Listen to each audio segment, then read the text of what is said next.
നമസ്കാരം, fusion Flix മീഡിയയിലേക്ക് സ്വാഗതം. കൊച്ചി, റാപ്പർ വേടനെതിരെ യുവ ഡോക്ടറുടെ പരാതി. കൊച്ചിയിൽ നിന്നുള്ള റാപ്പർ വേടൻ വിവാഹ വാഗ്ദാനം നൽകി പീഡിപ്പിച്ചെന്നാരോപിച്ച് ഒരു യുവ ഡോക്ടർ നൽകിയ പരാതിയുടെ അടിസ്ഥാനത്തിൽ പോലീസ് കേസെടുത്തിരിക്കുകയാണ്.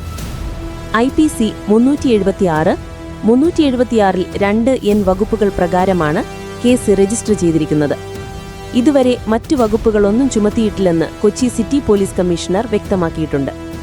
പരാതിയിൽ സാമ്പത്തിക ഇടപാടുകൾ നടന്നിട്ടുണ്ടെന്ന് പരാമർശിക്കുന്നുണ്ടെന്നും അത് അന്വേഷിച്ചു വരികയാണെന്നും കമ്മീഷണർ പറഞ്ഞു. ഇതുവരെ പ്രതിയായ വേടന് പോലീസ് നോട്ടീസ് അയച്ചിട്ടില്ല.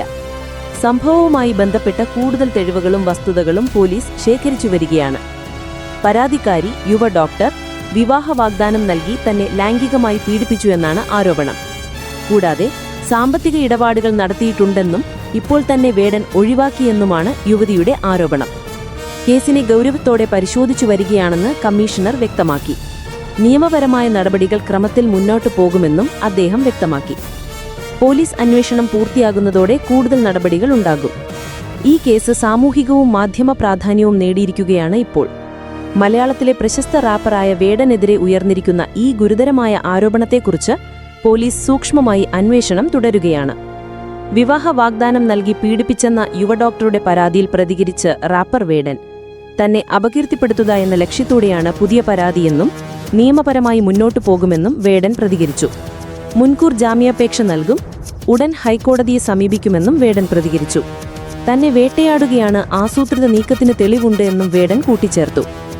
വേടന് എതിരെ നേരത്തെ മീറ്റു ആരോപണം ഉയർന്നിരുന്നു. ഫ്ളാറ്റിൽ നിന്നും കഞ്ചാവ് പിടിച്ചതിലും പുലിപ്പല്ല് കൈവശം വെച്ചതിനും വേടനെതിരെ കേസ് നിലവിലുണ്ട്.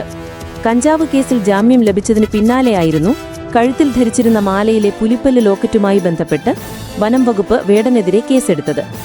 7 വർഷം വരെ തടവ് ലഭിക്കുന്ന വകുപ്പുകളായിരുന്നു വേടനെതിരെ വനം വകുപ്പ് ചുമത്തിയത്. തൊട്ടുപിന്നാലെ വേടനെ വനം വകുപ്പ് അറസ്റ്റ് ചെയ്യുകയും ചെയ്തിരുന്നു. കൂടുതൽ വാർത്തകൾക്കായി fusion Flix media Facebook page follow ചെയ്യുവാനും യൂട്യൂബ് ചാനൽ സബ്സ്ക്രൈബ് ചെയ്യുവാനും മറക്കരുതേ.